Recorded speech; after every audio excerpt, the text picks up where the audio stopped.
हृदय बसो मेरे आठों याम।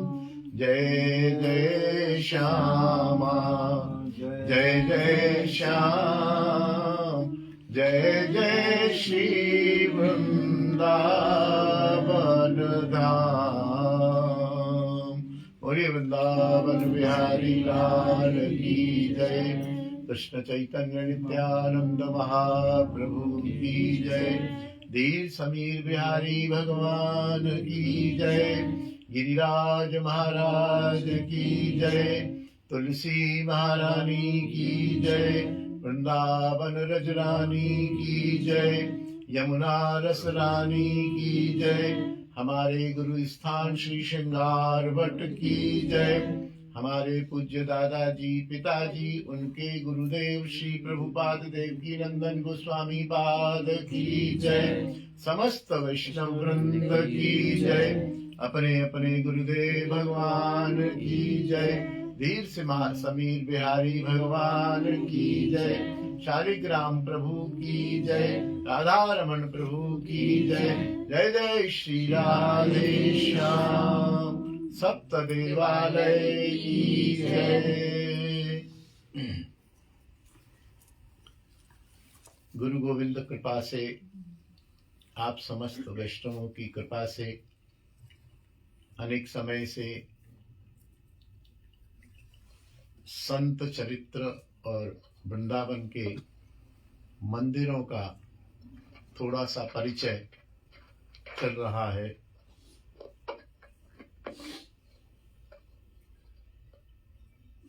नियमित ठीक 6 बजे। कल हमने दुर्गी माई माता का चरित्र श्रवण किया था। बहुत ही पावन और सुंदर चरित्र था। वे रंगजी मंदिर में विराजी हैं अंतिम समय में। तो हाँ, अंत समय में रंगजी मंदिर में थी। तो एक तो रंगजी मंदिर मूल वहां है त्रिची में, दक्षिण में, जिसका प्रसंग हम लोग श्रवण कर चुके हैं। और एक उन्हीं की परंपरा में यहाँ वृंदावन में एक रंग मंदिर है। तो आज थोड़ा सा उनका परिचय और वहां का रस आस्वादन करेंगे। बोलिए रंगजी महाराज की जय। रंग मंदिर की जय। श्री वृंदावन का यह भव्य मंदिर गोविंद मंदिर के सामने वाली मेन सड़क पर बना हुआ है। दाक्षिणात्य शैली के इस मंदिर का निर्माण सेठ श्री राधा कृष्ण एवं उनके भाई सेठ श्री लक्ष्मी चंद तथा उनके छोटे भाई सेठ गोविंद दास जी ने अपने श्री गुरुदेव आचार्य रंग देशिक स्वामी जी की प्रेरणा से कराया था। श्री रामानुज संप्रदाय का यह अति विशाल मंदिर स्थापत्य कला की दृष्टि से अद्भुत है और दर्शनीय है। बहुत ही विशाल मंदिर है और स्थापत्य कला की दृष्टि से दर्शनीय है। उत्तर भारत में यह प्रथम स्थान रखता है। राजस्थान से सेठ लक्ष्मीचंद जी मथुरा में आकर बस गए थे। श्री राम मंदिर मथुरा के महंत के सत्संग में वे नित्य जाते थे। उनका जन्म पालन पोषण तो जैन संप्रदाय में, जैन वंश में हुआ था। जैनी थे, लक्ष्मी नारायण जैन। किंतु सत्संग के प्रभाव से उन्होंने श्री रामानुज संप्रदाय में दीक्षा ले ली थी। रंग देशिक स्वामी जी के वृंदावन आने पर सेठ श्री राधा कृष्ण जी ने उनसे प्रार्थना की कि गुरुवर श्री गोदा रंग मन्नार श्री रामानुजाचार्य एवं समस्त आलवारों को श्री वृंदावन में स्थापित करने की कृपा कीजिए। आलवार वो संत हैं जो दक्षिण में हुए हैं और भक्ति के इतिहास में ऐसा कहा जाता है कि भक्ति का प्रारंभ आलवार संतों ने ही किया। बाद में भक्ति, भागवत में भी आता है ना कि भक्ति का जन्म दक्षिण में हुआ, फिर वो उत्तर में आई, फिर ऐसा कुछ है। तो जो दक्षिण में सर्वप्रथम भक्ति करने का प्रारंभ हुआ वो आलवार संतों ने किया। तो उन आलवार संतों का ही रामानुज संप्रदाय और दक्षिण से संपर्क है, संबंध है। तब श्री स्वामी जी श्रीरंगम गए, वहीं श्रीरंगम जहां विभीषण जी आज भी सेवा करने लंका से आते हैं। श्रीरंगम गए और वहां उन्होंने गोदा रंग मन्नार जी से प्रार्थना की। गोदा जी ने प्रसन्न मुख से सहमति प्रदान की। ठीक है, वहां हमारे विग्रहों को स्थापित कीजिए। और गोदा रंग मन्नार भगवान गोदा विहार में भी विराजित हैं। अभी हम आप लोगों ने श्रवण किया था। वृंदावन में विग्रह एवं मंदिरों का कार्य प्रारंभ हुआ। विक्रम संवत 1901 में शिलान्यास होकर 1906 में निर्माण कार्य पूरा हो गया। गोदा रंग मन्नार तथा अन्य विग्रहों का इस मंदिर में श्री रंगदेशिक स्वामी जी थे, जो उस समय आचार्य थे, उनके द्वारा प्रतिष्ठा समारोह संपन्न हुआ। प्रतिष्ठा के बाद थोड़ा बहुत जो कार्य फिनिशिंग वगैरह का रह जाता है मंदिरों में, वह धीरे धीरे चलता रहा। पूजा सेवा भी चलती रही और 1908 में बाकी का कार्य पूरा हो गया। कार्य पूरा हो गया, सहज में सेवा चल रही थी। एक दिन एक बालक बालिका स्वामी रंगदेशिक जी के स्वप्न में आए। बोले, स्वामी जी आपने मंदिर तो बहुत अच्छा बना लिया, 8 साल हो गए बनते बनते। धन भी आपने लक्ष्मी नारायण लक्ष्मी चंद सेठ बोलते थे। और आज भी वो मुहावरा बना हुआ है कि वृंदावन में या ब्रज में कोई कहे ना कि अरे हम तो वहां जाएंगे, हमने अरे कहीं ना तू लक्ष्मी चंद सेठ है रो तुझे ऐसा कह देते हैं। या कोई ऊंची ऊंची बात करे कि हम तो ऐसी शादी करेंगे, अरे कहीं ना तू लक्ष्मी चंद है रो जो है मतलब ये लक्ष्मी चंद और रंग जी मंदिर के निर्माण करने वाले जो सेठ जी थे, उन पर एक व्यंग या एक मुहावरा है कि भाई वो तो थे, तू कहीं नहीं लक्ष्मी चंद सेठ है। तो इस प्रकार बालक बालिका ने स्वप्न दिया स्वामी जी को कि स्वामी जी आपने सब व्यवस्था तो करा दी, लेकिन तुमने हमारे बेसन के लड्डुओं की व्यवस्था नहीं की। क्योंकि ऐसी प्रथा है कि दक्षिण में आप तिरुपति भी जाएं तो बेसन के लड्डू बाल भोग में, प्रातः भोग में भोग लगते हैं। और शायद रंग जी के यहाँ आज भी लगते हैं और वहां रंग मंदिर में भी लगते हैं। बोले आप जानते हो हम गोदा रंग मन्नार हैं और हम तो कलेऊ बेसन के देसी घी के बने बढ़िया मेवे वाले लड्डुओं का करते हैं। तुमने वो व्यवस्था तो कराई नहीं, कभी तुम कोई भोग लगाते हो, कभी तुम कोई भोग लगाते हो। तो भैया स्वामी जी अपने चेलाते कह के हमारे लड्डुअन की व्यवस्था कराओ। उस स्वप्न में जब उन्होंने देखा, प्रातः जागे स्वामी जी, तो उन्होंने तुरंत ही उन लड्डुओं की व्यवस्था करा दी, जो आज तक चालू है। रंग मंदिर में प्रातः प्रातः बेसन के लड्डुओं का बाल भोग लगता है। यह मंदिर बहुत बड़ा है, बहुत बड़े भूभाग में है। इसमें 5 परकोटे हैं जो ऊंचे ऊंचे पत्थरों से निर्मित हैं। भीतरी परिक्रमा में एक में श्री हनुमान जी हैं, एक में श्री गोपाल जी हैं, एक में श्री नृसिंह जी के विग्रह विराजमान हैं। मंदिर में पुष्प वाटिका भी है, जहां से ठाकुर के फूलों की व्यवस्था होती रहे, हरियाली बनी रहे, वातावरण अच्छा रहे। एक वहां अनेक फव्वारे भी बने हुए हैं। वसंतोत्सव मंडप है, जहां प्रति शुक्रवार को गोदाम्बा जी की सवारी पधारती है। गोदाम्बा जी की भी कथा हम सुन चुके हैं। गोदाम्बा जी किसी की पुत्री थी, है ना? उन्होंने कहा था, हैं? पुजारी जी की पुत्री थी। उन्होंने कहा था मैं तो इन ठाकुर जी से ही विवाह करूंगी। स्वप्न दिया था और स्वप्न दे के उन्होंने पुजारी जी से पूछा, सबकी स्वीकृति हो गई। श्री विग्रह के साथ गोदाम्बा जी का विवाह हुआ और विवाह होने के साथ उनको श्री विग्रह के साथ जैसे ही मंदिर में विराजमान किया, वो श्री विग्रह में ही समा गई। जब वो विग्रह में समा गई तब उनकी फिर मूर्ति बनाई गई। और उस मूर्ति, भैया आप यहां जाओ कुर्सी पे।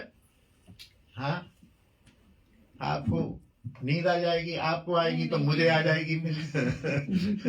जय जय श्री राधे श्याम। तो गोदाम्बा जी की सवारी पधारती है। इस मंदिर की दाईं ओर एक पुष्करणी है, सरोवर है, जहां एक बार भाद्रपद मास में गजग्राह लीला का प्रदर्शन किया जाता है, संभवतः कृष्ण जन्माष्टमी के दूसरे दिन। कृष्ण जन्माष्टमी के भाद्रपद मास में ही जन्म हुआ भगवान का। तो वहां गजग्राह लीला का बहुत सुंदर प्रदर्शन किया जाता है। एक परकोटा में श्री सीता, राम और लक्ष्मण विराजमान हैं। चौथे परकोटे में प्रधान द्वार, वैकुंठ द्वार और विशाल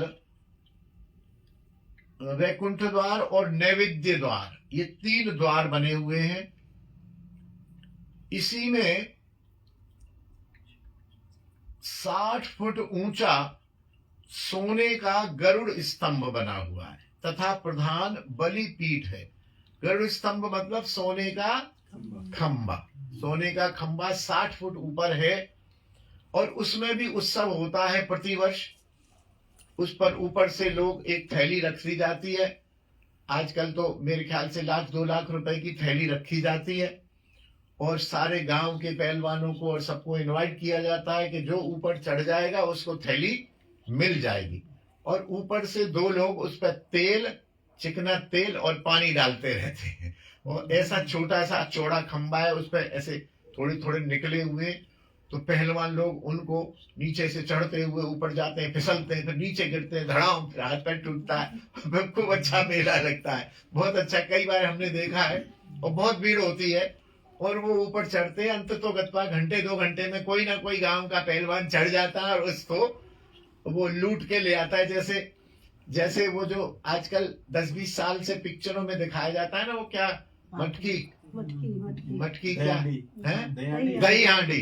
दही हांडी का जो सिस्टम चला वो रंगजी मंदिर से चला। और ये रंगजी मंदिर में जहां जहां रंगजी मंदिर होगा वहां वहां ये ट्रेडिशन होता ही है। तो वहां देख के किसी फिल्म वाले ने उसको दही हांडी फोड़ो, ऊपर चढ़ो और जीतो और ये सब बना दिया। नहीं तो वो यहाँ का ही एक प्रकार से सिस्टम है। सबसे बाहरी परकोटे में लगभग 120 पुजारियों के निवास स्थान बने हुए। पुजारी लोग सब अंदर ही रहते हैं। हर घर में एक पुजारियों का निजी मंदिर है, क्योंकि जो सेवा आती है वो तो बारी बारी से आती है। तो बाकी समय में पुजारी क्या करें, तो अपने घर में उनके जो भी इष्ट हों, या गोदारंग मन्नार ही हो, या कोई राधा कृष्ण उपासक हो। कोई कैसे राधा कृष्ण उपासक तो क्यों होंगे, क्योंकि रामानुज संप्रदाय के हैं, तो लक्ष्मी नारायण होंगे, राम सीता होंगे, जो भी होंगे उनके मंदिर हैं। और सबसे बड़ी खासियत, हर घर में एक कुआं है। हर घर में उस कुएं के जल से ही ठाकुर का अभिषेक होता है, प्रसाद आदि बनता है। राधेश, प्रसाद आदि बनता है। हर घर में एक कुआं है, अपना निजी कुआं है, अपना अपना। नल का पानी शायद आज भी नहीं है, कुएं आज भी हैं। इस मंदिर की आराधना पद्धति पंचरात्र आगम विधि अनुसार चलती है। प्रतिदिन कोई ना कोई उत्सव चलता ही रहता है। 365 दिन में 384 उत्सव होते हैं। 19 उत्सव अधिक, किसी किसी दिन तो एक की जगह 2 उत्सव होते हैं। एक प्रमुख उत्सव चैत्र मास में चलता है जिसे ब्रह्मोत्सव कहते हैं, और वैसे रथ का मेला, रंग जी का मेला खूब धूमधाम से चलता है। रंगनाथ जी ठाकुर उन दिनों सोने चांदी से निर्मित विभिन्न वाहनों पर बैठकर, पास में ही रंग जी का बगीचा है, रंग जी के बगीचे जाते हैं, फिर वहां थोड़ा विश्राम करते हैं, फिर रंग जी के बगीचे से सवारी फिर मंदिर में शाम तक आती है। संकीर्तन, बैंड बाजे, निशान, पताका के साथ सुबह शाम की सवारी में गृहस्थ, विरक्त, हर संप्रदाय के वैष्णव भाग लेते हैं। अंतिम दिन एक विशाल बहुत बड़ा रथ, जैसे जगन्नाथपुरी में होता है उतना बड़ा तो नहीं, लेकिन लगभग उसी शैली का रथ होता है, उसकी सवारी निकलती है। भक्त लोग उसे रस्से से खींचकर चलाते हैं, और ऐसा कहते हैं कि जो उस रस्से को खींच भी लेता है और हाथ भी लगा देता है, उसके समस्त पाप कट जाते हैं। पीछे से भी लोग धक्का लगाते हैं, आगे से भी खींचते हैं, बहुत मोटे मोटे रस्से होते हैं। अनेक बार यह सौभाग्य दास को भी मिला है। रथ का मेला, हम तो बच्चे थे तो रथ का मेला, वहाँ झूले वूले, वो चरख वरख ये सब भी लगते हैं, कुल्फी फुल्की, सब समोसा, मूंगफली, खाने की नई नई चीजें भी वहां मिलती हैं। आप भी गए हैं तो बच्चों को तो यही, हमको तो यही आकर्षण रहता था। हमारे बड़े भाई साहब थे जो डॉक्टर थे, बड़े सीधे थे, बहुत सीधे और बड़े बाल प्रेमी थे। वो दुकान से, अपने क्लिनिक से आए, 12 बजे दुकान बढ़ाई, और हम लोग सब बच्चे तैयार रहते थे, भाई बहन और हमारे भतीजे वगैरह। अरे वीर जी मेले में, कहा चलो चलो चलो चलो, और वो बटोर के पैदल पैदल ले जाते थे। और वहां रंगजी मंदिर के आसपास उनके एक दो ऐसे थे जो मरीज थे, तो पहले तो उनके घर में ले जाते थे, तो वहां चकाचक हम लोगों को खाने पीने को मिलता था। फिर वो इधर घुमा इधर घुमा इधर घुमा। रंगजी मंदिर में भी उनके पेशेंट थे, तो वो वहां विशेष प्रसाद मिलना, दर्शन होना, अरे हटो हटो डॉक्टर साहब आए, डॉक्टर साहब आए। तो ऐसा बड़ा आनंद से हम लोग रथ के मेले में जाया करते थे। वे समारोह रथ का मेला नाम से प्रसिद्ध है। हजारों लोग चारों ओर से, गांवों से, देश देशांतर से आकर रंग जी का दर्शन लाभ करते हैं। उसके एक दिन बाद रात्रि के समय एक भव्य आतिशबाजी का भी कार्यक्रम होता है। तरह तरह के पटाखे लगते हैं रंग जी बगीचे के मैदान में, और आतिशबाजी चलती है, और ब्रह्मोत्सव संपन्न होता है। इस मंदिर की प्रबंध व्यवस्था एक अधिकृत ट्रस्ट द्वारा की जाती है। सेवा, राग, भोग एवं उत्सव आदि आज भी पूर्ण विधि पूर्वक संपन्न होते हैं। इस मंदिर का भीतर एवं बाहर का आकार, रंग रूप तथा सेवा वैभव देखते ही बनता है। यहाँ एक वैकुंठ द्वार भी है, जो अभी अभी पिछली एकादशी पर ही वर्ष में एक बार खुलता है। तो उसमें से ऐसा कहते हैं कि अंदर जाके रथ पर ठाकुर जी विराजते हैं। मैं 15-20 साल पहले एक बार गया हूं, लेकिन मुझे स्मरण नहीं है। सुबह सुबह खुलता है, और अंदर जो एक बार वैकुंठ द्वार में होके निकल आया, तो उसको ऐसा कहते हैं कि वैकुंठ की प्राप्ति उसको हो जाती है, पाप मोचन हो जाता है, ऐसा भी कहते हैं। तो इस प्रकार से संक्षेप में यहाँ श्री रंगजी मंदिर का वर्णन हम लोगों ने श्रवण किया है। इसके बाद एक और मंदिर है,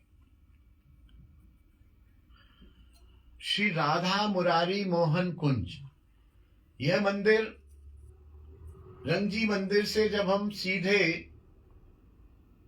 केशी घाट की तरफ चलेंगे, एकदम सीधा गोपीनाथ बाजार में बड़े महाप्रभु जी का मंदिर आएगा, फिर दाएं हाथ में राधा रमन जी का मंदिर का मार्ग गया, फिर सीधे चलेंगे, सीधे चलते चले जाएंगे, तो वहां पर जानकी वल्लभ जी का मंदिर है, जो अपने जो अग्रवाल साहब हैं यहाँ, उनके गुरुदेव का स्थान है, तो उनका मंदिर है। उससे भी और आगे चले जाएंगे तो सीधे हाथ में एक ठौर है, ठौर, वहां भी संत लोग, अच्छे वैष्णव लोग वहां भजन करते हैं। और ठौर की बाईं तरफ ये मुरारी मोहन कुंज बना हुआ है। यहाँ भी अब ये बहुत अच्छा 2-3 मंजिला बन गया है। यहाँ भी कोई भी वैष्णव, कोई भी बाबा किसी भी संप्रदाय के आ जाएं तो उनको बिस्तर कहते हैं, उनको स्थान प्रदान किया जाता है, उन्हें रहने दिया जाता है, और उनको दोनों टाइम प्रसाद की व्यवस्था भी आश्रम द्वारा होती है। या वृंदावन में जितने भी आश्रम हैं, वहां कोई किसी का व्यक्तिगत हो या आधुनिक व्यावसायिक आश्रम हो तो मैं नहीं कह सकता हूं, लेकिन यदि वो वैष्णवों के धन से और इस प्रकार से सामाजिक रूप में, सामूहिक रूप में बना हुआ है, तो आश्रम का एक सामान्य नियम है कि उसमें कोई भी साधु आ जाए उसको रुकने दिया जाएगा। हाँ, परीक्षा की जाएगी कि वो साधु है, अफीमची तो नहीं है, तो उसको एक बिस्तर दे दिया जाएगा, छोटा सा, बस इतनी सी जगह 3x6 की, और एक के बाद एक के बाद एक बिस्तर लगे रहते हैं। आप यहाँ आके सोइए, सवेरे उठ जाइए, अपना भजन कीजिए, दूसरे किसी वैष्णव को कष्ट ना हो, स्नान ध्यान कीजिए, और प्रसाद के समय आश्रम में प्रसाद बनेगा, प्रसाद पाइए। अथवा मान लो कहीं से निमंत्रण आया है तो उनको वहां भेज दिया जाता, जाओ भैया आज निमंत्रण में जाओ, वहां प्रसाद पाके आओ। तो ऐसा मुरारी मोहन कुंज में भी है। श्री राधा मुरारी मोहन कुंज नाम से यह मंदिर प्रसिद्ध है। इसमें श्री श्री राधा मुरारी मोहन जी के अति सुंदर विशाल श्री विग्रह प्रतिष्ठित हैं। इसमें अति मनोहर श्रृंगार की व्यवस्था है, भोग राग की व्यवस्था है। श्रृंगार बहुत सुंदर करते हैं, मैंने अनेक बार दर्शन किए। राधा मुरारी मोहन बहुत सुंदर मंदिर का ऐसे बना हुआ है, बहुत ही सांवले से बहुत ही सुंदर ठाकुर है वहां पर। इस मंदिर की प्रतिष्ठा लगभग 30-40 वर्षों में हुई है। यह एक प्राचीन कुंज थी जिसका जीर्णोद्धार किया है। बाहर की तरफ बहुत बड़ा हॉल है। 1-2 बार वहां हमने अपने पिताजी का भी तिरुभाव उत्सव आयोजित किया है। और यह स्थान पूज्य बाबा श्री विनोद बाबा जी जो है बरसाने वाले, उनके गुरुजी का स्थान है। वहां पर श्री मुरारी बाबा थे, अभी वो पधार गए हैं, अभी उनके स्थान पर श्री सुबल बाबा आ गए हैं। तो उनका तीन कौड़ी बाबा जी महाराज का ये स्थान है। और वो तो बाबा तो स्थान आश्रम में व्यवस्था रुचि रखते नहीं थे, लेकिन उनके नाम से उनकी आज्ञा लेकर सेवक लोग, वैष्णव लोग बनाते थे। कितने भी आश्रम बनो, वो हमेशा कुटिया में और जंगल में ही रहे हैं। वो अपने उनके 3-4 जगह आश्रम है, यहाँ लिखा हुआ है, लेकिन कभी आश्रम में 2-1 दिन 4 दिन उत्सव में आए तो आए, परमानेंट कभी भी वो किसी भी आश्रम में नहीं रहे। एक राधा कुंड में आश्रम है, एक तपोवन में आश्रम है जहां हम गए हैं 2 बार, एक यहाँ आश्रम है, और भी कलकत्ता नवद्वीप बंगाल में अनेक आश्रम है। हम बना रहे गुरुजी आप कृपया बना बना बना, वो गुरुजी आप आना, हम आएगा आएगा आएगा, चले गए 1 दिन 2 दिन रहे, जाके अपने जंगल में जमुना किनारे गंगा किनारे कहीं रहते थे। तो साधु सेवा भी होती है यहाँ, श्रीमद् भागवत सप्ताह भी होती है। और यहाँ पर पूज्य तीन कौड़ी बाबा महाराज का पहले तो चित्रपट था, अभी पधारने के बाद में उनका एक विशाल सुंदर विग्रह भी वहां विराजमान है। बहुत सुंदर विग्रह वहां तीन कौड़ी बाबा महाराज का विराजमान है। बोलिए तीन कौड़ी बाबा महाराज की जय। यहाँ थोड़ा सा तीन कौड़ी बाबा महाराज का जीवन चरित्र कह देते हैं, हालांकि मेरे पास उनके जीवन चरित्र की पूरी ये पुस्तक है, पूरी की पूरी, इसमें पूरा जीवन चरित्र है। और बड़े सौभाग्य की बात है कि इसका बंगला में छपी हुई थी ये पहले, इसका अनुवाद ये लाली ने किया बंगला से, निताई गौर। और बड़े झटके में हुआ। बंगला में मैं देखा करता था, मुझे लगता था कि हिंदी में होना चाहिए बाबा का चरित्र, क्योंकि तीन कौड़ी बाबा महाराज जो हैं, मेरे छोटे भाई जो भागवत कृष्ण है, उनके दीक्षा गुरुदेव है, विनोद बाबा के गुरु भाई हैं, वो दीक्षा गुरुदेव हैं। तो हमारी प्रेस के गुरुजन हो गए। तो हमारी प्रेस का ठाकुर जी के पास एक काम है, और हमारे गुरु जी की जीवनी हिंदी में नहीं है। तो कई बार सोचा करता था, तो एक बार फिर मैंने बाबा से बात करी तो बोला हिंदी में तो नहीं है, कौन करेगा, क्या करेगा। अरे नवा तुम किताब दो, ठाकुर जी हमसे कराएंगे। तो फिर ये लाली करती थी, तो लाली ने इसको किया, मैंने इसको थोड़ा बहुत देखा। और इतने बड़े ग्रंथ का अनुवाद, करीब 150 पेज का ग्रंथ है ये, 15 ही दिन में इसने करके हर एक तरफ गुरुदेव की कृपा से कर दिया। फिर हमने इसको छपाया, छपा के फिर वहां प्रतियां हैं, हमारे पास भी हैं। बहुत सुंदर चरित्र पूज्य विनोद बाबा ने बंगला में लिखा है, अब यह हिंदी में छपा है। तो इसमें से भी कुछ लूंगा मैं, जो इतना यहाँ लिख रहा है पहले उसको देख लेते हैं। सन 1906 माघी पूर्णिमा के दिन इनका जन्म हुआ। इनके पिता का नाम था हरिमोहन गोस्वामी और इनकी माता का नाम था सुरधुना गोस्वामी। बालक का जैसे ही जन्म हुआ, ये इनके 8वें बालक थे। 7 बालक जीवित नहीं रहे। तो इस बार बड़ी तैयारी थी कि कैसे भी हो इस बालक को तो बचना चाहिए। और कहीं जैसे प्राचीन रीति थी, हम आप लोग पढ़े लिखे लोग भी इस वहम में आ जाते हैं कि भाई हमारे बच्चे होते तो हैं, बचते नहीं हैं। तो बोले इस बार ये बच्चा हम आपका मानेंगे ही नहीं। वो दाई जो थी उसने कहा ये बच्चा आपका नहीं है, ये बच्चा मेरा होगा। आप केवल जन्मदात्री हो, जननी हो, आप माँ नहीं हो इसकी, आप पिता नहीं हो, आप जनक हो, आप जननी हो। तो ये बच्चा हमारा होगा, ये बच्चा हम ले लेंगे। और 6 पुत्र एवं 1 कन्या जन्मते ही सिधार गए थे।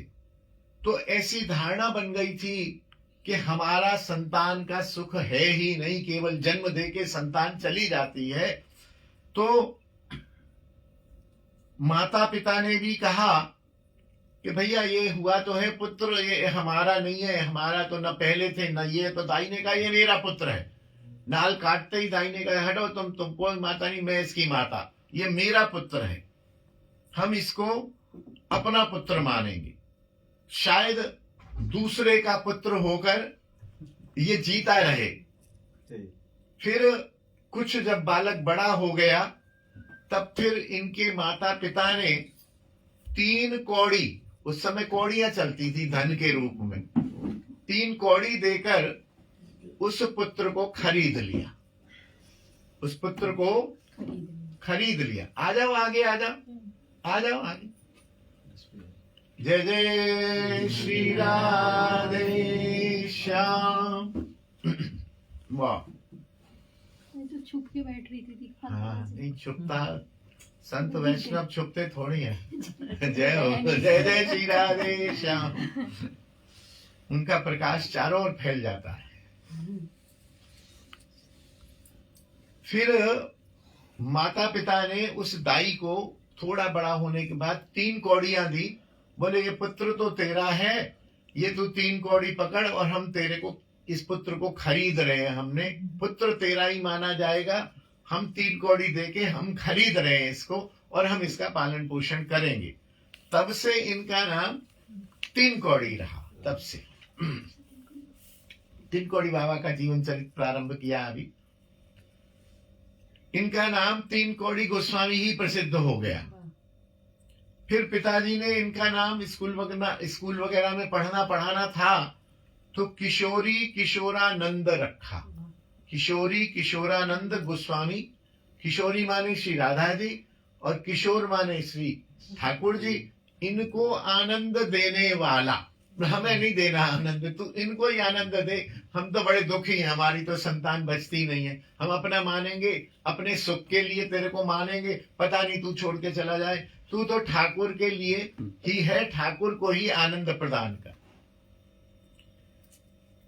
इन 3 कौड़ी में खरीदे बालक संत ने आगे चलकर लगभग 3 लाख लोगों को खरीद लिया। निताई गौर हरि। 3 लाख लोगों को खरीदा, मतलब लगभग 3 लाख लोगों को दीक्षा प्रदान करके भगवत भजन मार्ग में लगा दिया। उसमें से एक मेरे छोटे भाई भी हैं और पूज्य विनोद बाबा भी हैं, असंख्य भी हैं।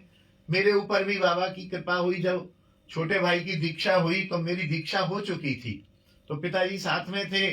तो पिताजी ने कहा बाबा ये तो छोटा है, ये इसका बड़ा भाई है, ये भी बड़ा चंचल है। मैं चंचल हुआ करता था, अब भी हूँ, पहले तो थोड़ा ज्यादा था, अब आप लोगों की कृपा से थोड़ा कम हो गया। तो बोले ये भी बहुत चंचल है, इस पर भी कृपा करो। तो बाबा ने मेरे कान में भी एक मंत्र, गुरु मंत्र गोपाल मंत्र तो थे ही, एक मंत्र मेरे कान में दिया। उस मंत्र का बाबा की कृपा से, आप लोगों के आशीर्वाद से यथासंभव जाप करता हूँ थोड़ा बहुत।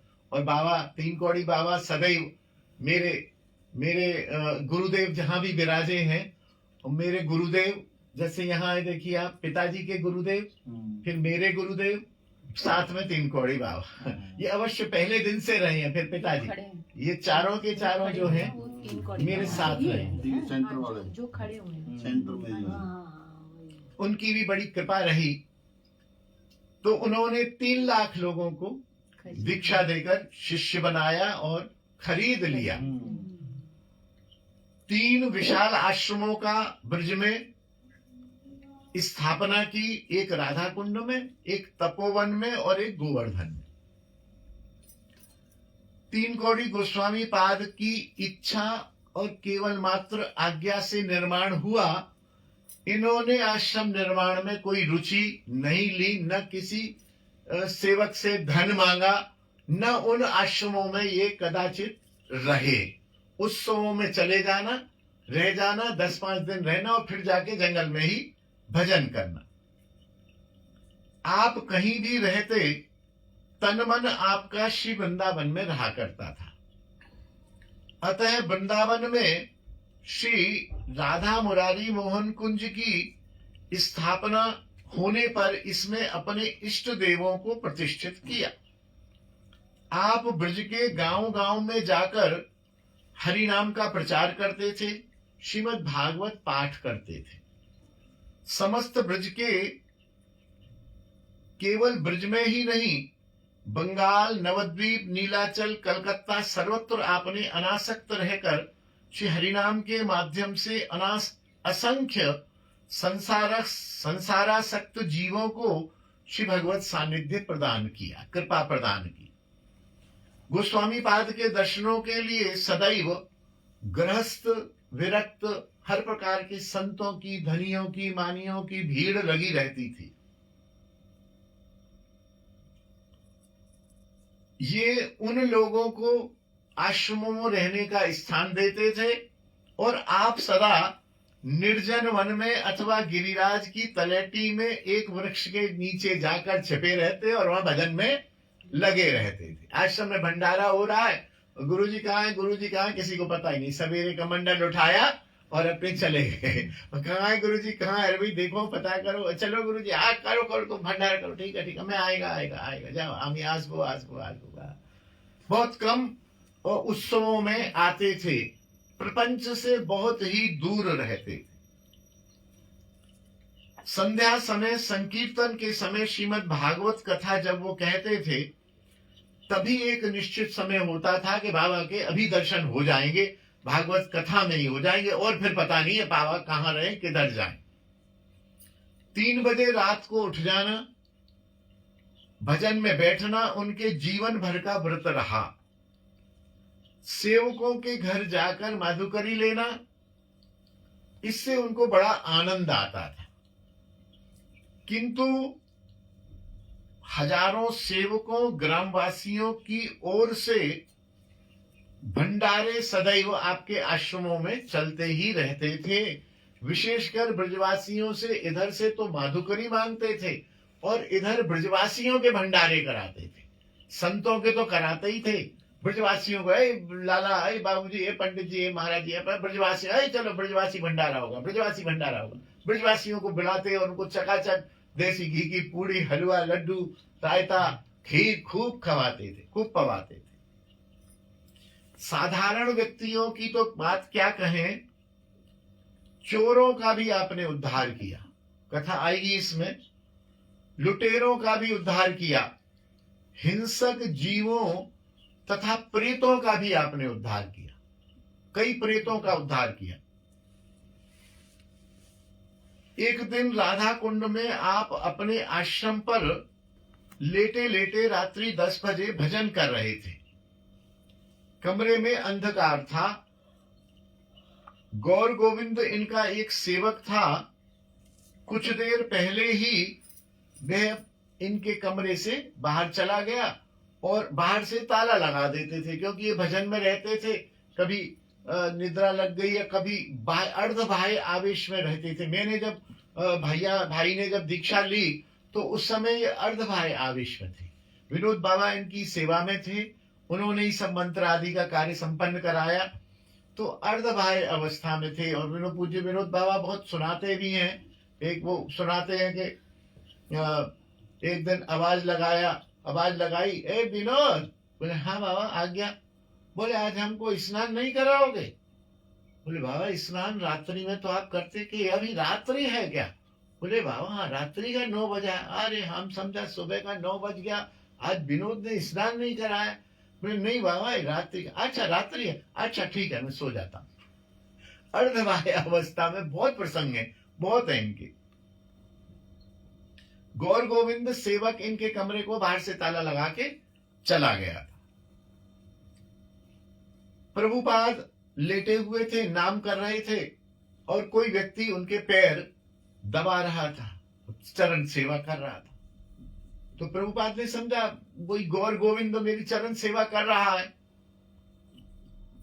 लेकिन बाबा ने पूछा, अरे गौर गोविंद तू तो मेरे को प्रणाम करके चला गया था, अभी फिर आके चरण दबा रहा है? कोई जवाब नहीं आया।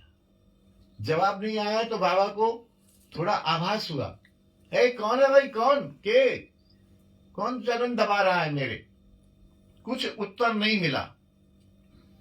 जब 2-3 बार पूछने पर उत्तर नहीं मिला तो जोर से गौर गोविंद को आवाज लगाई, गौर गोविंद सुनो, एखाने आसे हो। गौर गोविंद को आवाज दी तो गौर गोविंद आ गया। पास में ही बाहर कहीं सोते होंगे, गुरुदेव की सेवा में ऐसा थोड़ी यहाँ ताला लगा के और फ्लैट नंबर 203 में जाके सो जाए। यहीं बगल में अगल में बिल्कुल सेवा में रहते होंगे। तो आए, गौर गोविंद तू मेरा पैर दबा रहा? ना बाबा मैं तो आपको सुला के प्रणाम करके बाहर चला गया, मैं तो बाहर था, ताला लगा था। आपका कमरा में कौन है? कमरा में कोई नहीं, ताला लगा है। तो ताला खोला? नहीं ताला बंद था, मैं खोला चाबी से। बाहर से तो किवाड़ बंद थी। तो बोले पैर कौन दबा रहा है? बोले हमको तो मालूम नहीं बाबा, यहां तो कोई है नहीं। तो ये समझ गए कि ये किसी प्रेत का काम है, ये कोई प्रेत मेरे चरण दबा के और अपना उद्धार चाहता है। फिर सवेरे उठकर इन्होंने उस विषय में जिज्ञासा की कि ये मकान किसका है, कौन है ये मकान किसका है।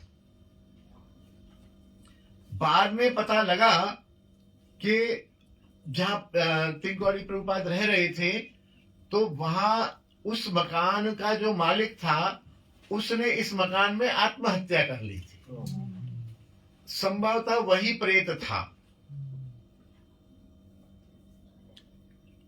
पहले भी, इससे पहले भी वो लिखते हैं कि जहां जिस कक्ष में ये रहते थे उसकी छत पर धम धम धम धम जोर से चलने की, नाचने की ऐसी आवाज आती थी। कौन आए? अहमदाबाद वाले वैष्णव। हाँ आइए ना, आ रहे हैं ना, वो वहीं बैठ के मैंने बोला आ जाइए, आइए, जगह है, आ जाइए। बैठे हैं, आना चाहे तो आ जाइए, ठीक है, जैसे ठीक लगे। एक चेयर तो ले ले, इधर खाली उधर भी खा लिया। छत पर धम धम चलने की आवाज भी सुनाई पड़ती थी। गोस्वामी जी ने समझ गए बाबा के उद्धार चाहता है, और दैन्य कितना कि ये भी समझ। इधर आ जाओ बिटिया, यहाँ आ जाओ। जय जय श्री राधे श्याम निताई गौर हरि बोल। दैन्य इतना कि मेरे चरण पखारने से थोड़ी इसका उद्धार होगा, जबकि उसका उद्धार तो हो चुका था चरण सेवा करने से। लेकिन उन्होंने कहा नहीं, वो इधर में आत्महत्या किया है उसने, तो भागवत सप्ताह कराओ। तो उसी घर में भागवत सप्ताह कराया। भागवत सप्ताह के बाद उसका कल्याण हो गया। उसके बाद उस प्रेत का आभास कभी भी न तो बाबा को हुआ और न किसी और वैष्णव को या किसी को भी नहीं हुआ। उससे पहले जब बात निकलती है तो आदमी कहता है हाँ हाँ गुरु जी रात को कभी कभी आती है, आवाज आती है। फिर वो भी कहता हाँ आती है। फिर तीसरा भी कहता हाँ कभी कभी यहाँ से चमक से भी मारती है। पहले तो सब शांत रहते हैं। जब बात निकलती है तो कहते हैं ना दूर तक जाती है। तो ऐसे ही हुआ। तब सबने जब भागवत सप्ताह कराई तो बोले भाई कोई आई आवाज? बोले नहीं, अब तो 10-20 दिन से कोई आवाज नहीं है। तो सबने तो कीर्तन किया, निताई गौर हरि। बीच में बहुत प्रसंग है तो इसको पहले विश्राम दे देते हैं, फिर समय मिलेगा जितने उतने प्रसंग इस वाले ग्रंथ से श्रवण करेंगे। और अभी प्रभुपाद का आविर्भाव दिवस भी आने वाला है, फरवरी में है मेरे ख्याल, 15, 20, 26 फरवरी को है। तो तब उस समय फिर 2-3 दिन हम तिनकोड़ी बाबा का चरित्र श्रवण करेंगे पूरी तरह से। अभी हमने भूमिका बांध दी है, जैसे अधिवास होता है ना, अधिवास हो गया आज। गोस्वामी पाद का शरीर अस्वस्थ रहने लगा था। सेवक आपको भुवनेश्वर ले आए। आप वृंदावन में ही थे, आपकी इच्छा वहां नीलाचल भुवनेश्वर जाने की नहीं थी। अतः आपने क्या किया कि आपने इसी मुरारी मोहन कुंज में ही बोले पंडित जी को, किसी को बुला के, वैष्णव को बुला के बोले तुम भागवत सप्ताह शुरू करो। तो इनको ये था, अच्छा वहां से लोग जो है ट्रेन में यानी फ्लाइट से किसी प्रकार से वहां से चल चुके थे, तो इनको लगा मैं मना करूंगा तो दुख मानेंगे। दैन्य की मूर्ति, तानाशाही नहीं, दैन्य की मूर्ति। तो बोले भागवत सप्ताह करा दो। मैं कहूंगा भागवत सप्ताह छोड़ के कैसे जाऊं, तो भागवत सप्ताह के बहाने वृंदावन छोड़ के नहीं जाऊंगा। और वो आएंगे, बल्कि उनसे और कहूंगा तुम छोड़ो टिकट पिकट को, सुनो या भागवत सुनो। इन्होंने ऐसा ही किया। किंतु कुछ ऐसी परिस्थिति आ गई कि सेवक दिल्ली से भुवनेश्वर की हवाई जहाज की 4 सीटें रिजर्व कराकर वृंदावन आ पहुंचे। काफी इन्होंने कहा भाई तुम टिकट विकट छोड़ो, कुछ छोड़ो, लेकिन सेवक होते हैं। और विशेषकर जब गुरुजन अस्वस्थ हो जाते हैं, जब गुरुजन असमर्थ हो जाते हैं, तो वह सेवकों की ही संपत्ति बन जाते हैं। फिर वो क्या करना, बोले भैया देखो तुमको, मेरा तो दिमाग काम नहीं कर रहा, अरे तुम दिल्ली चलो भैया, दिल्ली ले जाओ। दूसरा कहता नहीं नहीं आगरा ले जाओ, आगरा ले जाओ। बोले नहीं कहीं नहीं जाना, यहीं रहो। बोले हाँ यहीं रहो। तो वो जो वरिष्ठता है वो समाप्त हो जाती है और सेवकों के ही जिम्मे रह जाता है कि भैया आप जहां मर्जी आए वहां ले चलो, जहां तुमको ठीक लगे। तो ऐसी परिस्थिति बनी तो इनको नीलाचल जाना ही पड़ा। वहां स्वास्थ्य में तो कुछ सुधार हो गया, लेकिन इनकी स्मृति जाती रही। पहचानना इन्होंने बंद कर दिया, इनको बातें याद रहना भूलता गया। हर समय वे वृंदावन में प्रिया प्रीतम की सेवा में ही अपने आप को देखते। कुछ बोलते भी सही तो इसी प्रकार ऐसा ही बोलते जैसे वृंदावन में, अरे अरे वो पुष्प लाओ, पुष्प लाओ, वो ललिता सखी पुष्प मांगती है, तुम पुष्प दो, जल्दी से पुष्प दो। इस तरह की अंतरंग लीलाओं की बातें करते, जिससे ये अनुमान होता कि ये वृंदावन की लीला का ही चिंतन कर रहे हैं। इनको दिन रात का भी कुछ ध्यान न रहता। ऐसी स्थिति हुई तो फिर नीलाचल से इनके जो सेवक थे वो इनको नवद्वीप ले आए, क्योंकि ये नवद्वीप के आसपास इनका जन्म था।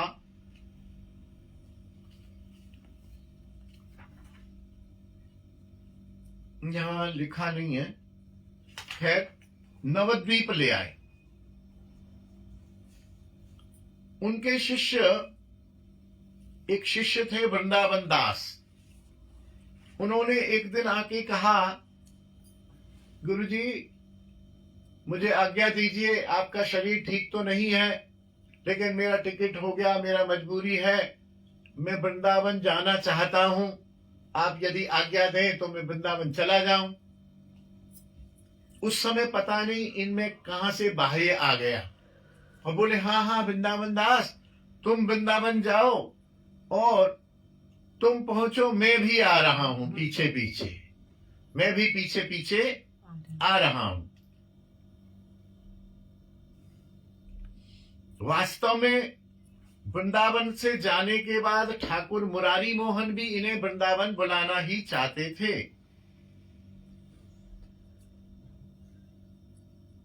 श्री ठाकुर ने ठौर में रहते थे एक बाबा किशोरी दास, सामने ही ठौर है, वैष्णव थे। मुरारी मोहन ठाकुर ने उनको स्वप्न दिया, किशोरी दास देखो तुमने ये अच्छा नहीं किया, किंकोड़ी बाबा को श्रीमद् भागवत के बीच में से ही तुमने वृंदावन छोड़ के और नीलाचल भेज दिया। गलत काम हुआ। एक तो धाम छुड़वाया, दूसरा जो है भागवत सप्ताह छुड़वाया तुमने। उन्होंने बड़ी इच्छा से भागवत सप्ताह रखा था। जाओ, उन्हें शीघ्र ही वृंदावन लेकर आओ, ऐसा उनको ठाकुर जी ने आदेश दिया स्वप्न में। किशोरी दास ने पत्र भेजा नवद्वीप बाबा के पास और लिखा कि बाबा, मुरारी मोहन आपको बुला रहे हैं, आप पत्र देखते ही तुरंत वृंदावन चले आओ, उनकी आज्ञा है। आप जहां भी हैं, जैसे भी हैं, ठाकुर आपको याद कर रहे हैं, आप वृंदावन आ जाओ। प्रभुपाद को पत्र सुनाया गया। बाबा बोले हाँ, बाह्य तो था नहीं, लेकिन फिर भी उन्होंने सुनाया पत्र, और पत्र सुनते ही आंख बंद करके मौन हो गए एकदम। कुछ बोले नहीं, कुछ देखे नहीं, कुछ सुने नहीं। 2 दिन मौन रहे, बिल्कुल मौन रहे, जैसे अपने चिन्मय शरीर से अंतश्चिंतित देह से शायद वृंदावन ही पहुंच गए मुरारी मोहन की सेवा में। 2 दिन के बाद सन 1984 फाल्गुन कृष्ण नवमी के दिन प्रातः 8:30 बजे श्री जीव गोस्वामी पाद की गोदी में उन्होंने अपना मस्तक रखा। चित्रपट रहे होंगे या कुछ इसमें आ जाएगा विस्तार से। भक्तों की कीर्तन ध्वनि होने लगी। इतने में अचानक जय नित्यानंद राम, नित्यानंद राम उच्च स्वर से बोलकर नश्वर शरीर को वहां छोड़कर वृंदावन में ठाकुर मुरारी मोहन के चरणों में सिद्ध देह से आ पहुंचे। ऐसे परम सिद्ध भागवत 3 कौड़ी गोस्वामी महाराज के श्री ठाकुर के दर्शन तथा उनकी जीवंत छवि के दर्शन भी हम सभी लोगों को मुरारी मोहन कुंज में करने चाहिए। हम सभी लोग भी करें, और बाहर से जो श्रोता हमारे सुन रहे हैं, केशी घाट पर मशहूर है मुरारी मोहन कुंज। बहुत विशाल हॉल है, बहुत ही सुंदर ठाकुर हैं, और ठाकुर के ठीक सामने, जैसे ये ठाकुर है ना, बिल्कुल ऐसे ही सामने, जैसे मैं यहाँ बैठा हूं, तो यहाँ पर 3 कौड़ी बाबा का बड़ा आदम का 6-6.5 फुट का बहुत ही सुंदर विग्रह है। अवश्य दर्शन करने चाहिए और बाबा को भी प्रणाम करना चाहिए। अभी थोड़ा समय है तो इस ग्रंथ में बाबा के बहुत सारे ऐसे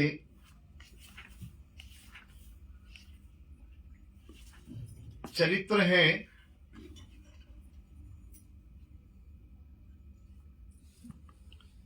बचपन में इन्होंने लिखा है कि इनकी पढ़ाई में बिल्कुल रुचि नहीं थी, ये विद्यालय नहीं जाना चाहते थे। फिर भी विद्यालय में इन्हें भर्ती करवा दिया था माता पिता ने। विद्यालय भेजने में इनको एक बहुत समस्या होती थी सवेरे सवेरे कि इसको स्कूल भेजो भाई किसी तरह से। धाई माँ बहुत बहलाकर 3 कौड़ी को विद्यालय में पढ़ने के लिए भेजती थी। शाम को पुत्र को लेकर पढ़ाने बैठती। बालक बहुत अच्छा पढ़ सकता था किंतु पढ़ना नहीं चाहता था। बातों में लगाकर बालक को पढ़ाई का अभ्यास करती। पढ़ते बैठते ही किताब खोलते, माँ भूख लगी है, दूध पीऊंगा। दूध ले आई माँ, किसी अम्मा बैठे अपने माँ 5-7 मिनट, नहीं दूध नहीं पीऊंगा, मैं जलेबी खाऊंगा। ऐसे ऐसे करते थे कि वो घंटे 2 घंटे का जो पढ़ने का समय था वो निकाल देते थे। पढ़ाई लिखाई का नाम सुनते ही आओ 3 कौड़ी देखो पढ़े, अरे पढ़ना है मेरे तो सिर में बड़ा दर्द हो रहा, ऐसा नाटक करते पढ़ते नहीं बिल्कुल। थोड़े बड़े हो गए तो विद्यालय का उनको पता था कि सुबह 8 बजे जाना है। सवेरे 7 बजे उठ के नहा धो के पता नहीं क्या करके कैसे भी गोल हो जाते हैं। हम मोहल्ले में अब ढूंढते फिरो, छोरा कहाँ गो, छोरा कहाँ गो, लाला कहाँ गया, बाबा कहाँ गए, 3 कौड़ी कहाँ गया। बड़ी मुश्किल से एक दिन ऐसे ही भागे तो सब लोग, भाई भी भागी और भी उनकी माँ, जो भी माँ तो चल बसी थी क्योंकि तो भाई ने ही इनका पालन किया है। माँ तो 7, इसमें लिखा है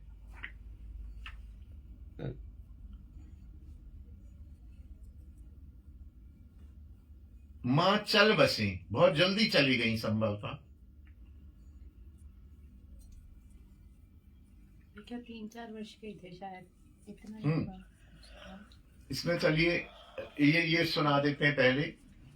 एक दिन हरिमोहन गोसाई के घर अंधकार छा गया। मात्र कुछ दिन की अस्वस्थता से सुरधुनी देवी का परलोक गमन हो गया। गोसाई स्त्री वियोग में बड़े ही विचलित हो गए। सबसे बड़ी असुविधा यह थी कि इस चंचल बालक का पालन कैसे होगा।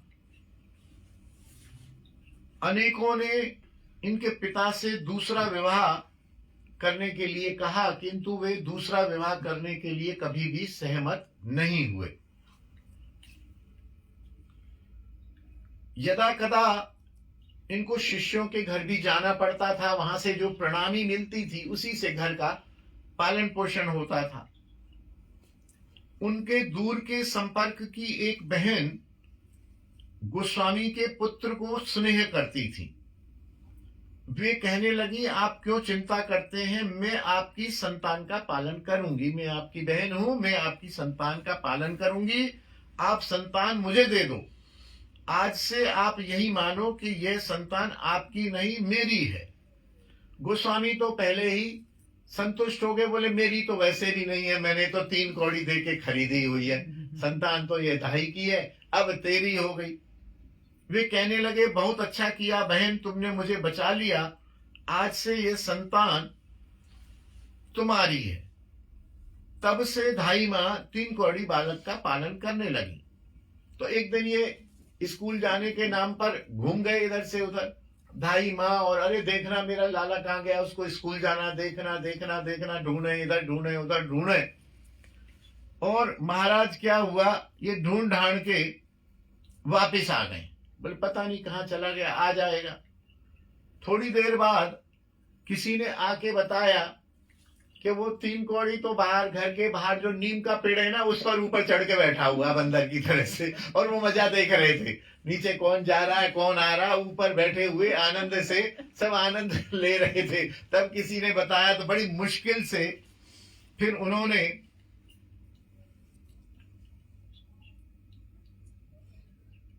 वहां से उतारा।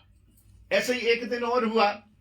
जैसे ही कॉलेज का स्कूल का समय आया, महाराज जो है पता नहीं कहाँ है, अरे 3 कौड़ी कहाँ, 3 कौड़ी कहाँ, 3 कौड़ी कहाँ, सब हार हूर के जब बैठ गए तो घर में एक खटिया थी, उस खटिया के नीचे सोए हुए थे आराम से। तो बाद में फिर इनका उपनयन हुआ। 9 साल की अवस्था में इनके पिता श्री हरिमोहन गोस्वामी पाद ने ही इनको उपनयन संस्कार किया और दीक्षा मंत्र प्रदान किया। अनेक बार हम चर्चा करते हैं कि जो गोस्वामी परिवार होते हैं उनकी दीक्षा बाहर से नहीं होती है, उनकी दीक्षा अपने पिता चाचा ताऊ अपने ही परमाता बहन से ही होती है। तो हरिमोहन ने इनको उपनयन का गायत्री मंत्र भी दिया और दीक्षा मंत्र भी प्रदान दिया। उसी दिन से 3 कौड़ी में परिवर्तन हो गया, उनकी चंचलता नष्ट हो गई। ये बहुत गंभीर, बहुत सधे हुए बालक बन गए। उनको मस्तक मुंडित कराया गया और जब उपनयन होता है तो भगवे वस्त्र पहनाए जाते। मेरा भी हुआ था 12 वर्ष की अवस्था में, पिताजी ने बहुत जोर शोर से मेरा उपनयन किया था। श्रृंगारवट में हुआ था और लगभग विवाह की तरह से हुआ था। 100-200 लोगों की पंगत हुई, साधु सेवा हुई, 2 दिन का 3 दिन का उत्सव चला था। तो वो भिक्षा मांगने जाता है ब्रह्मचारी बटुक। तब जब उनको गेरुआ वस्त्र पहनाया और मस्तक मुंडित हो गया तो उनके चेहरे पर एक अलग ही तेज और अलग ही भाव लोगों ने महसूस किया। और उस समय सभी वैष्णवों ने, जो अड़ोसी पड़ोसी थे वो तो उनकी चंचलता को जानते थे, दूसरे लोग क्या जाने, सभी वैष्णवों ने कहा यह बालक तो बहुत ही तेजस्वी होगा, यह बालक तो बड़ा गंभीर है, भक्तिमान होगा, इससे जगत को कल्याण होगा। और उन्होंने धाई मां से भिक्षा मांगकर उनसे प्रथम भिक्षा ग्रहण की। उपनयन के बाद प्रतिदिन वो गीता पाठ करने लग गए। प्रतिदिन 2-4 श्लोक गीता का पाठ करते, यहां तक कि वे उसको अपने स्कूल में भी ले जाते और स्कूल की पुस्तकों की बजाय गीता का पाठ करते। अब आप देखिए, जो बालक पढ़ा नहीं लिखा नहीं, वो गीता पाठ कैसे कर रहा? संस्कार है, कुछ दिव्यता है। हरिनाम संकीर्तन में उनका विशेष अनुराग था। संध्या में वे गौर निताई के सामने बैठकर कीर्ताल बजा के अकेले ही कीर्तन किया करते थे। जिसको आना है वो आ जाता था, नहीं तो वो अकेले कीर्तन किया करते थे। और कीर्तन करते समय तीन कोड़ी बालक में कभी कभी विशेष भाव भी दिखाई देते थे, जैसे अश्रु आ गए, पुलक हो गई, गदगद गिरा हो गई, रोमांच हो गया। ये सारे भाव भी उनमें दिखाई देते थे। अब ये किशोर हो गए थे, बहुत अच्छी तरह से वाक्पटु हो गए थे, जिससे भी बात करते थे उसको आकर्षित कर लेते थे। शरीर भी सुडौल शरीर, गोरा वर्ण, ऊंचे 6 फुट के, सबका मनोरंजन भी करते और सबको आकर्षित भी करते। और यहीं पर जब थोड़े युवा हो गए, करीब 15-16 वर्ष के रहे होंगे, तो फिर शिक्षा वाली बात भी, अब बोले भाई जितने पढ़ लिए सो पढ़ लिए, अब स्कूल जाना नहीं, कोई परीक्षा या कोई डिग्री या कोई हाई स्कूल, कुछ इस प्रकार का जो बाह्य औपचारिक शिक्षा थी उसका त्याग कर दिया। क्योंकि अब तो आध्यात्मिक शिक्षा में लग गए थे, कीर्तन में लग गए थे, गीता पाठ में लग गए थे।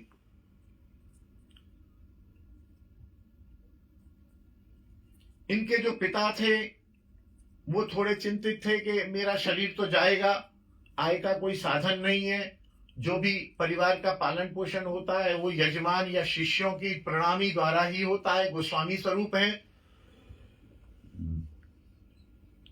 तो इन्होंने इनको बाबा को, तीन कौड़ी बाबा को, जब भी ये अपने शिष्यों के घर जाते तो साथ ले जाते, जिससे इनका परिचय हो जाएगा, ये भी शिष्यों को पहचान लेंगे, शिष्य भी इनको पहचान लेंगे, तो दक्षिणा प्रणामी आती रहेगी, तो काम चलता रहेगा। घर मकान इनका अपना था तो आगे ये निर्वाह कर लेंगे। फिर उनकी ये भी थी, उन्हें समझाते थे कि देखो शिष्य के पास जाओगे तो आंख मूंद के तो कोई प्रणामी देगा नहीं, कुछ तो प्रश्न पूछेगा, भक्ति संबंधी जिज्ञासा तो करेगा, तो तुमको बेटा शास्त्रों का ज्ञान भी होना चाहिए। उन्होंने पूछा ब्रह्म क्या है, कृष्ण क्या है, परमात्मा क्या है, भगवान क्या है, तो क्या जवाब दोगे? तो तुम शास्त्र का भी ज्ञान अर्जित करो, जिससे शिष्यों की भी तुम में गुरु बुद्धि हो। भाई गुरु में तो गुरु बुद्धि हो गई, उसमें योग्यता, गुरु पुत्र भी गुरु समान होता है, लेकिन एक सीमा के बाद अगर उसमें भी वही लक्षण हो जाए, ज्ञान हो जाए, तपस्या हो जाए, भजन हो जाए, तो गुरु पुत्र में भी गुरु बुद्धि पूरी तरह से हो जाती है। नहीं तो फिर वो एक ढर्रे की तरह से होती है। तो बोले तुम शास्त्र का भी अध्ययन करो। इसलिए हरिमोहन जी ने, वो उनके पुत्र भी हो गए, शिष्य भी हो गए, उनको श्रीमद् भागवत, चैतन्य चरितामृत, चैतन्य भागवत इत्यादि ग्रंथ भी अध्ययन कराए। लौकिक पढ़ाई में तो ये बिल्कुल मन नहीं लगाते थे, लेकिन जब पिता कहें तीन कौड़ी, बोले हाँ बाबा, पिता को बाबा कहते हैं ना, हाँ बाबा, बोले बैठो बैठो, 3 बज गया, चरितामृत पाठ होगा। हाँ पाठ होगा चरितामृत, हर झट से आगे और एकदम अविचलित से होके बैठ जाते और खूब ध्यान से जो वो पढ़ते, कहते, पढ़ते, उनको ध्यान करते। धीरे धीरे इनसे भी कुछ जो शिष्य आते, मान लो पिता सेवा पूजा में हैं, तो इनसे भी प्रश्न पूछा करते थे। और ये बड़ी अच्छी तरह उनका, जाने कहां से इनके पिता आश्चर्य करते थे कि ये तो कभी पढ़ा नहीं, ये सुना नहीं, इसने ऐसे कैसे समाधान कर दिया, तो इनका समाधान कर देते थे। तो कुछ शिष्यों की भी इनमें श्रद्धा होने लगी।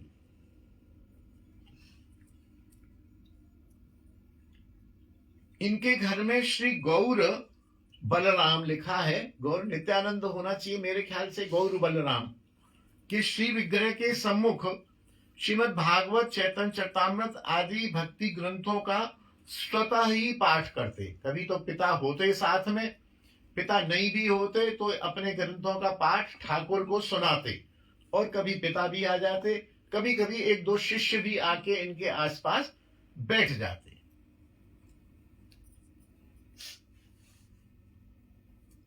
अब यह सब हो गया तो पिता ने कहा अब पुत्र बड़ा हो गया है तो इसको विवाह भी कर देना चाहिए। एक सुलक्षणा कन्या भी मिल गई। मनोहरपुर में पास ही खांजापुर नामक एक ग्राम में रहते थे गोपीनाथ गोस्वामी। उनकी एक 7 वर्ष की कन्या है, नाम है शीतला सुंदरी। अति सुंदर स्वभाव, शरीर भी ठीक। वे कन्या को एक सत्पात्र वर की तलाश में थे, और ये कन्या की तलाश में थे तो हरिमोहन गोस्वामी ने ही उनको प्रस्ताव रख दिया, और गोपीनाथ गोस्वामी बड़े आनंदित हो गए, और 3 कौड़ी को अपने कन्या समर्पण करने की इच्छा भी कहीं ना कहीं वो मन ही मन रखते थे। उन्होंने प्रस्ताव को स्वीकार कर लिया। उसके बाद शुभ दिन शुभ लग्न में खाजापुर निवासी गोपीनाथ गोस्वामी की कन्या शीतला सुंदरी के साथ प्रभुपाद 3 कौड़ी गोस्वामी का शुभ परिणय संपन्न हो गया। गोपीनाथ गोस्वामी ने अश्रु भरे नयनों से कन्या को ससुराल विदा किया। अब विवाह हो गया है, बहुत बढ़िया, सब आनंद से सब हो गया है। विवाह होने दीजिए, वैवाहिक जीवन चलने दीजिए। आज हम विश्राम लेते, फिर ठाकुर की कृपा यदि रही तो कल इसको बढ़ा देंगे आगे, नहीं रही तो कुछ और प्रसंग करेंगे। जैसी बाबा की और राधा रानी की कृपा होगी वैसा करेंगे। बोलो 3 कौड़ी बाबा महाराज की जय। जय जय श्री राधे श्याम। गिरिराज महाराज की जय। तुलसी महारानी की जय। ब्रजरज रानी की जय। यमुना रस रानी की जय। हमारे गुरु स्थान श्रृंगार वट की जय। आगे प्रसंग आएगा। इनका जो परंपरा है वो नित्यानंद वंश ही है। वो जानवा माता ने बहुत सुंदर, अभी मैं नहीं कहूंगा, जानवा माता जो थी एक और जानवा देवी थी, और उन जानवा देवी के एक पुत्र हुआ रामाई ठाकुर। राम नाम था उनका, अभिराम नहीं, रामाई नाम था। उनकी कथा थी। मैं अब आप थोड़ी वो रखूंगा सस्पेंस इसमें। एक संत की उन्होंने सेवा की, और संत ने कहा मांग भैया क्या मांगती है? बोले मैं तेरे जैसा पुत्र मांगती हूँ। बोले मेरे जैसा तो मैं ही हूँ, मैं ही तेरे पुत्र रूप में आऊंगा। और फिर क्या हुआ ये फिर अगली बार बताएंगे। जय जय श्री राधे श्याम। यमुना रस रानी की जय। श्रृंगार वट की जय। धीर समीर बिहारी भगवान की जय। शालिग्राम प्रभु की जय। समस्त वैष्णव वृंद की जय। सप्त देवालय की जय। अपने अपने गुरुदेव भगवान की जय। निताई गौर हरि बोल। जय जय श्री राधे श्याम। श्री गुरुजी महाराज जी की जय।